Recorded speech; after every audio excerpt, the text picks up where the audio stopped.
Este livro foi gravado nos estúdios da Fundação Dorina Noil para cegos. Lido por Antônio Sérgio Grell.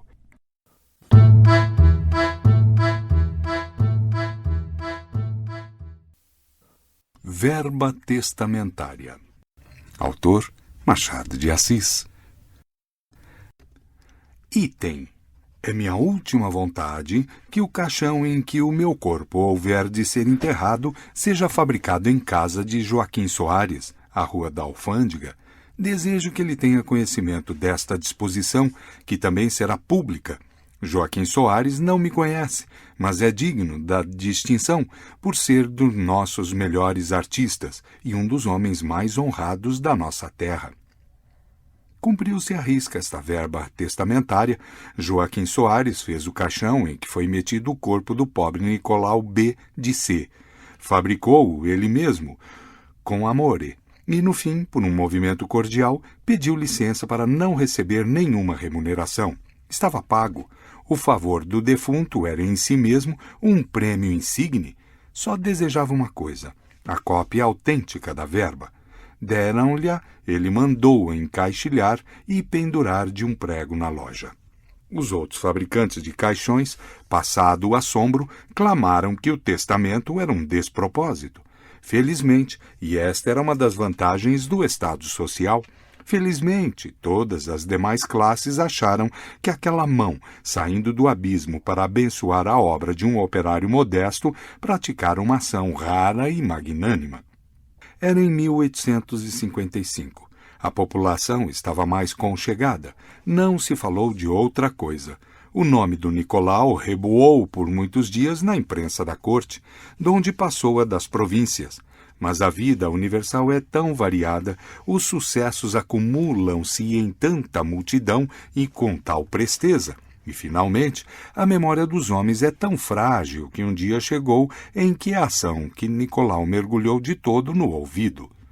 Mas a vida universal é tão variada, os sucessos acumulam-se em tanta multidão e com tal presteza, e, finalmente, a memória dos homens é tão frágil que um dia chegou em que a ação de Nicolau mergulhou de todo no ouvido. Não venho restaurá-la. Esquecer é uma necessidade. A vida é uma lousa em que o destino para escrever um novo caso precisa pagar o caso escrito, obra de lápis e esponja. Não venho restaurá-la. Há milhares de ações tão bonitas, ou ainda mais bonitas do que a do Nicolau, e comidas do esquecimento. Venho dizer que a verba testamentária não é um efeito sem causa. Venho mostrar uma das maiores curiosidades mórbidas deste século. Sim, leitor amado, vamos entrar em plena patologia. Esse menino que aí vês nos fins do século passado, em 1855, quando morreu, tinha o Nicolau 68 anos. Esse menino não é um produto são, não é um organismo perfeito, ao contrário, desde os mais tenros anos, manifestou por atos reiterados que há nele algum vício interior, alguma falha orgânica. Não se pode explicar de outro modo a obstinação com que ele corre a destruir os brinquedos dos outros meninos. Não digo os que são iguais ao dele, ou ainda inferiores, mas os que são melhores ou mais ricos. Menos ainda se compreende que nos casos em que o brinquedo é único ou somente raro, o jovem Nicolau console a vítima com 2 ou 3 pontapés, nunca menos de 1. Tudo isso é obscuro. Culpa do pai não pode ser. O pai era um honrado negociante ou comissário. A maior parte das pessoas a que aqui se dá o nome de comerciantes, dizia o Marquês de Lavradio, nada mais são que simples comissários. Nota. Luís de Almeida Soares Portugal de Alarcão Essa e Melo, Marquês de Lavradio, 1729-90, vice-rei do Brasil entre 1769 e 1779, autor de um relatório sobre seu vice-reinado, publicado como apêndice à História do Brasil, 1808-1831, de John Armitage. É provável que Machado esteja citando essa fonte. Fim de nota.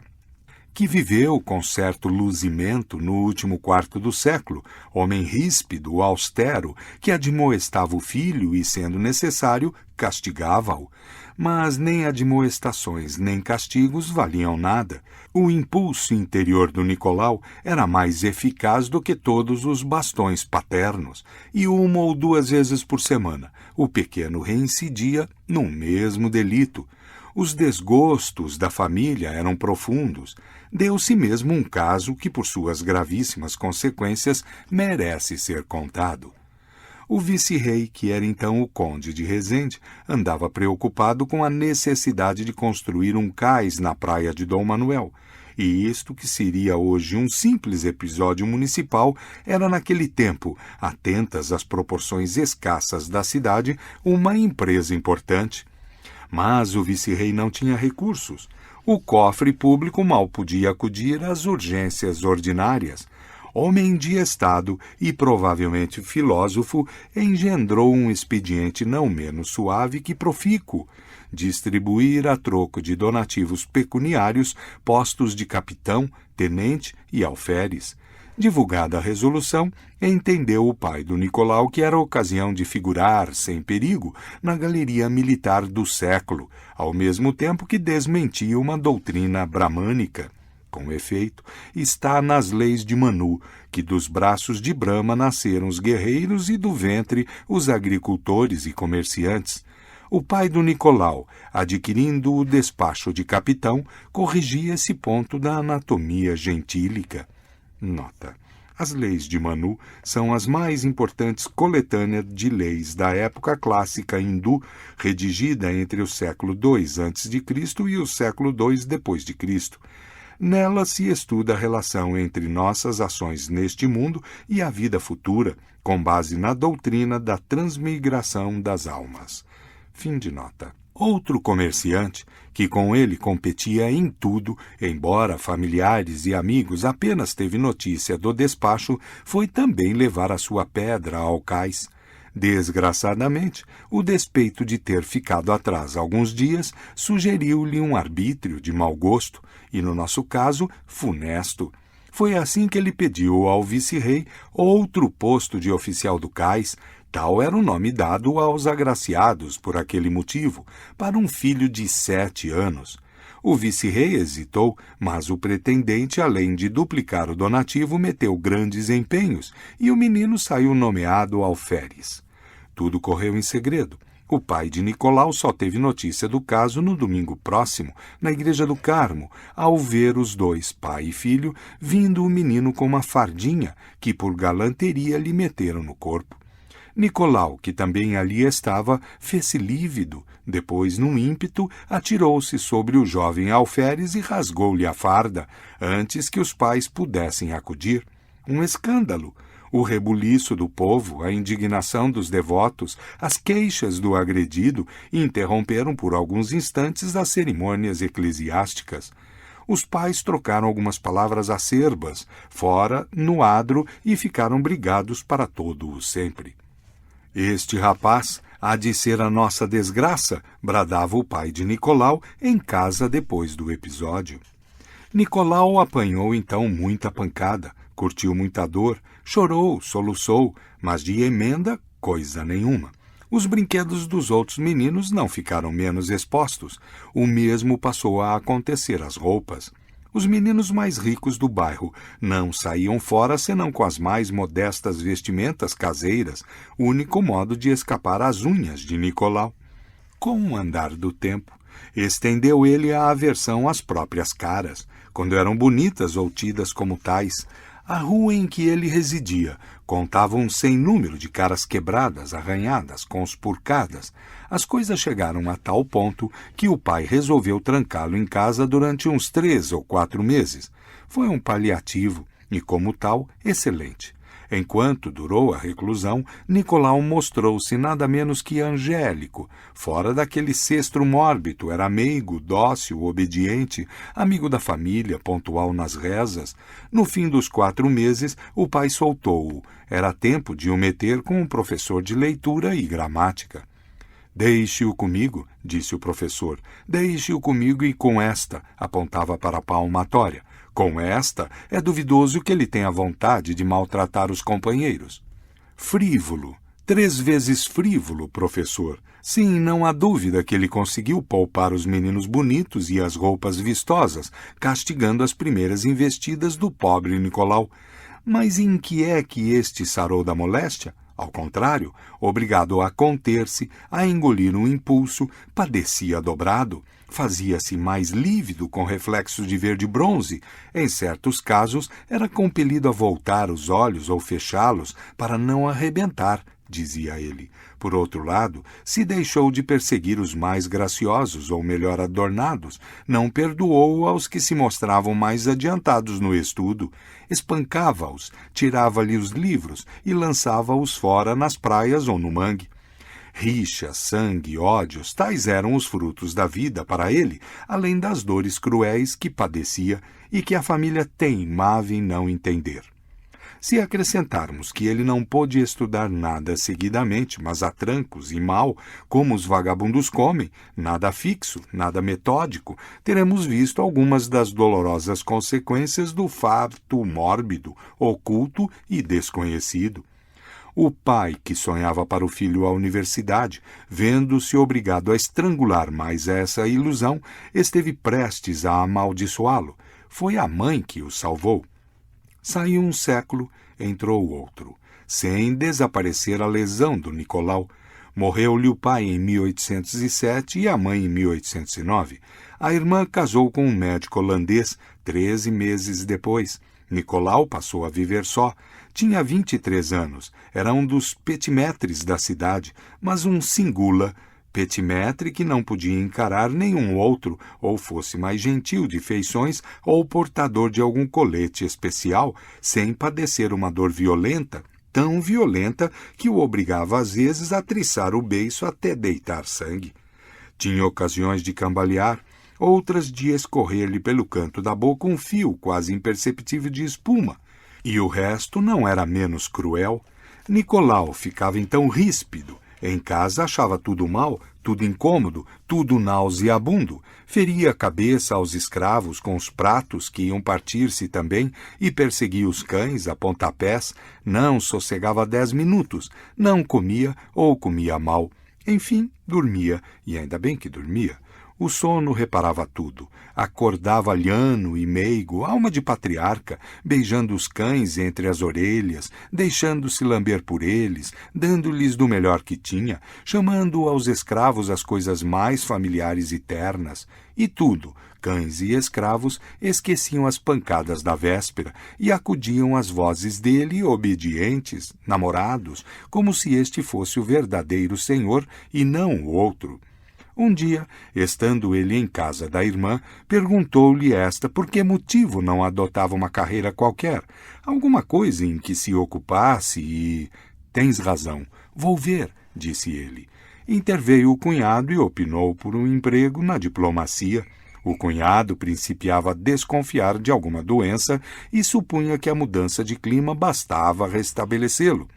Nicolau arranjou uma carta de apresentação e foi ter com o ministro de Estrangeiros. Achou-o rodeado de alguns oficiais da secretaria, prestes a ir ao paço, levar a notícia da segunda queda de Napoleão, notícia que chegara alguns minutos antes. A figura do ministro, as circunstâncias do momento, as reverências dos oficiais, tudo isso deu um tal rebate ao coração de Nicolau que ele não pôde encarar o ministro. Teimou 6 ou 8 vezes em levantar os olhos, e da única vez em que conseguiu, fizeram-se-lhe tão vesgos que não via ninguém, ou só uma sombra, um vulto, que lhe doía nas pupilas, ao mesmo tempo que a face ia ficando verde. Nicolau recuou, estendeu a mão trêmula ao reposteiro e fugiu. Não quero ser nada, disse ele à irmã, chegando a casa. Fico com vocês e os meus amigos. Os amigos eram os rapazes mais antipáticos da cidade, vulgares e ínfimos. Nicolau escolhera-os de propósito. Viver segregado dos principais era para ele um grande sacrifício.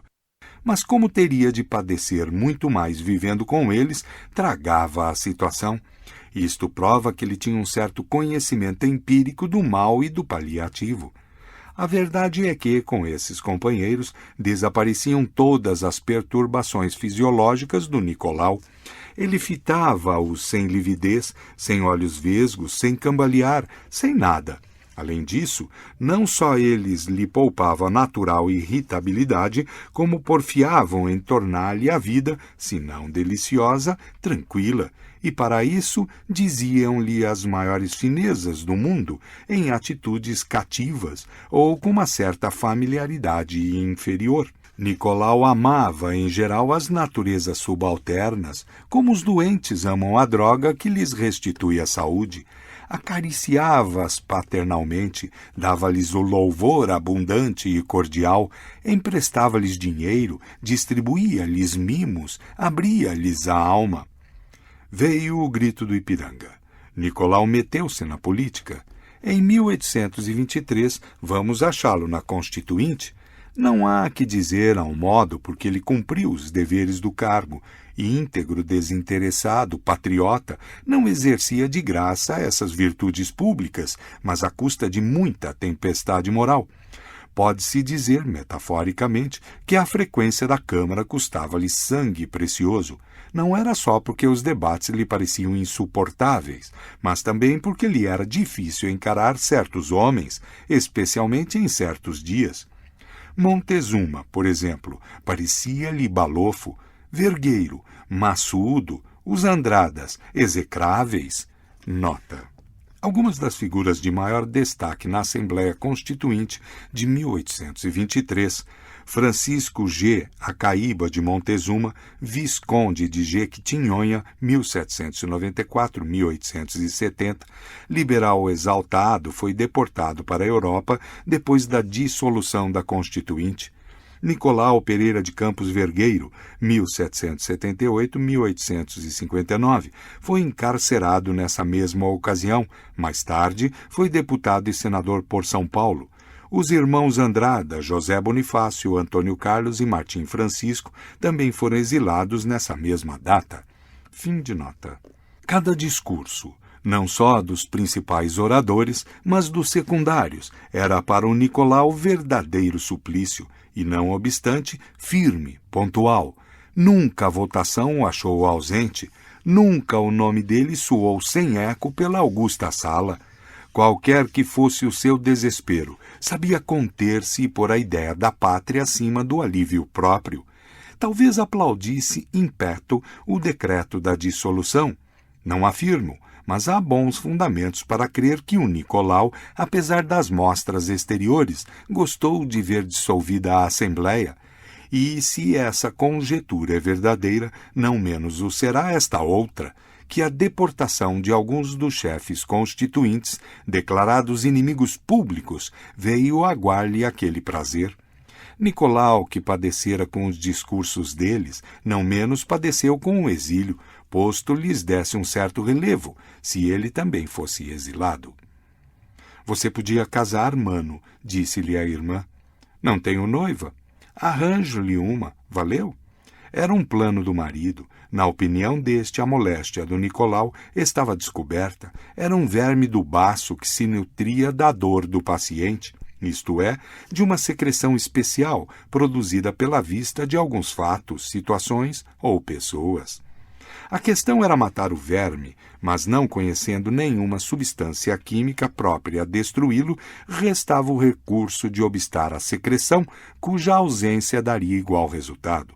Portanto, urgia casar o Nicolau com alguma moça bonita e prendada, separá-lo do povoado, metê-lo em alguma fazenda para onde levaria a melhor baixela, os melhores trastes, os mais reles amigos, etc. Todas as manhãs, continuou ele, receberá o Nicolau um jornal que vou mandar imprimir com o único fim de lhe dizer as coisas mais agradáveis do mundo e dizê-las nominalmente, recordando seus modestos, mas profícuos trabalhos da Constituinte e atribuindo-lhe muitas aventuras, namoradas, agudezas de espírito, rasgos de coragem. Já falei ao almirante holandês para consentir que, de quando em quando, vá ter com o Nicolau algum dos nossos oficiais, dizer-lhe que não podia voltar para a Haia sem a honra de contemplar um cidadão tão eminente e simpático, em quem se reúne qualidades raras e, de ordinário, dispersas. Você, se puder alcançar de alguma modista, a Godin, por exemplo, que põe o nome de Nicolau em um chapéu ou mantelete, ajudará muito a cura de seu mano. Cartas amorosas, anônimas, enviadas pelo correio, são um recurso eficaz, mas comecemos pelo princípio, que é casá-lo. Nunca um plano foi mais conscienciosamente executado. A noiva escolhida era a mais esbelta, ou uma das mais esbeltas da capital. Casou-se o próprio bispo. Recolhido à fazenda, foram com ele somente alguns de seus mais triviais amigos. Fez-se o jornal, mandaram-se as cartas, peitaram-se as visitas. Durante 3 meses, tudo caminhou às 1000 maravilhas. Mas a natureza, apostada em lograr o homem, mostrou ainda, desta vez, que ela possui segredos inopináveis. Um dos meios de agradar ao Nicolau era elogiar a beleza, a elegância e as virtudes da mulher, mas a moléstia caminhara, e o que parecia remédio excelente foi simples agravação do mal. Nicolau, ao fim de certo tempo, achava ociosos e excessivos tantos elogios à mulher, e bastava isso a impacientá-lo, e a impaciência a produzir-lhe a fatal secreção. Parece mesmo que chegou ao ponto de não poder encará-la muito tempo, e a encará-la mal. Vieram algumas rixas que seriam o princípio de uma separação se ela não morresse daí a pouco. A dor do Nicolau foi profunda e verdadeira, mas a cura interrompeu-se logo, porque ele desceu ao Rio de Janeiro, onde o vamos achar tempos depois entre os revolucionários de 1831. Conquanto pareça temerário dizer as causas que levaram Nicolau para o campo da aclamação, na noite de 6 para 7 de abril, penso que não estará longe da verdade quem supuser que foi o raciocínio de um ateniense célebre e anônimo. Tanto os que diziam bem como os que diziam mal do imperador tinham enchido as medidas ao Nicolau, esse homem que inspirava entusiasmos e ódios, cujo nome era repetido onde quer que um Nicolau estivesse, na rua, no teatro, nas casas alheias, tornou-se uma verdadeira perseguição mórbida, daí o fervor com que ele meteu a mão no movimento de 1831. A abdicação foi um alívio. Verdade é que a regência o achou dentro de pouco tempo entre os seus adversários, e há quem afirme que ele se filiou ao partido Caramuru ou restaurador, posto não ficasse prova do ato. O que é certo é que a vida pública do Nicolau cessou com a maioridade. A doença apoderara-se definitivamente do organismo. Nicolau ia, a pouco e pouco, recuando na solidão. Não podia fazer certas visitas, frequentar certas casas. O teatro mal chegava a distraí-lo. Era tão melindroso o estado dos seus órgãos auditivos que o ruído dos aplausos causava-lhe dores atrozes. O entusiasmo da população fluminense para com a famosa Candiani e Merea, mas a Candiani, principalmente, cujo carro puxaram alguns braços humanos, obséquio tanto mais insigne quanto que não o fariam ao próprio Platão, esse entusiasmo foi uma das maiores mortificações do Nicolau. Ele chegou ao ponto de não ir mais ao teatro, de achar a Candiani insuportável e preferir a Norma dos realejos à da prima-dona. Não era por exageração de patriota que ele gostava de ouvir o João Caetano nos primeiros tempos. Mas, afinal, deixou-o também, e quase que inteiramente, os teatros. Está perdido, pensou o cunhado, se pudéssemos dar-lhe um baço novo. Como pensar em semelhante absurdo? Estava naturalmente perdido. Já não bastavam os recreios domésticos, as tarefas literárias a que se deu, versos de família, glosas a prêmio e odes políticas não duraram muito tempo e pode ser até que lhe dobrassem o mal. De fato, um dia, pareceu-lhe que essa ocupação era a coisa mais ridícula do mundo, e os aplausos ao Gonçalves Dias, por exemplo, deram-lhe ideia de um povo trivial e de mau gosto. Esse sentimento literário, fruto de uma lesão orgânica, reagiu sobre a mesma lesão, ao ponto de produzir graves crises que o tiveram algum tempo na cama. O cunhado aproveitou o momento para desterrar-lhe na casa todos os livros de certo porte. Explica-se menos o desalinho com que daí a meses começou a vestir-se.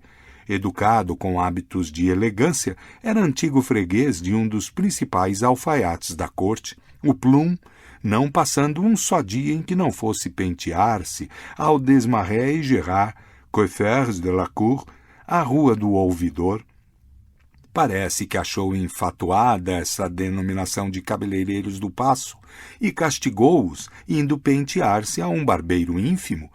Quanto ao motivo que o levou a trocar de traje, repito que é inteiramente obscuro, e a não haver sugestão da idade é inexplicável. A despedida do cozinheiro é outro enigma.